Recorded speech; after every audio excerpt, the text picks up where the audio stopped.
Have you noticed something different recently while watching cable TV? No, not that Wolf actually took a few days off. That ratings box in the upper corner of your screen has gotten bigger. The cable industry says it's an effort to give parents more control over what their kids watch, but it's part of a broader campaign to keep the government from having remote control. CNN's Mary Snow reports. It started with Janet Jackson's bare breasts during the 2004 Super Bowl network broadcast. A curse during a televised award show by rocker Bono heated things up, and complaints grew about indecency and sex on network TV. That was on the networks, but a year and a half later on cable, you'll now see this and this on cable. There's much more choice today. The cable industry has tuned in to the complaints about indecency and spent $250 million to educate parents on how to control what their kids watch on TV. Part of the effort, an enlarged rating system on screen, similar to the one used in movies. Have parents noticed?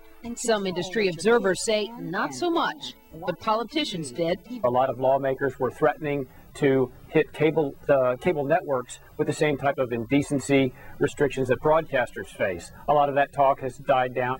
While the talk may have died down, it hasn't died. Putting a warning label on something is not a license for them to just dump raw sewage into our culture. The clash over culture has put the media industry overall on guard. When they talk about smut and pornography and sewage on television, they're actually talking about some of America's most popular shows.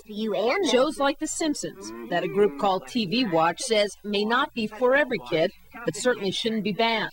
The group is a coalition recently formed of media companies like Viacom and NBC, along with conservative and liberal groups.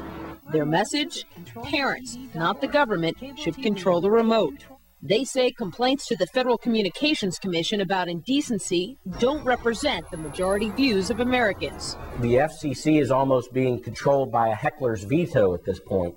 Others say, though, that the government needs to be more involved in TV regulation, and they compare it to monitoring the environment. It's something that affects all of us, and so we need the government to be involved in policing what the television industry is doing. Cable TV has certain legal protections the networks do not, and observers wonder how FCC restrictions may impact the cable industry in the future.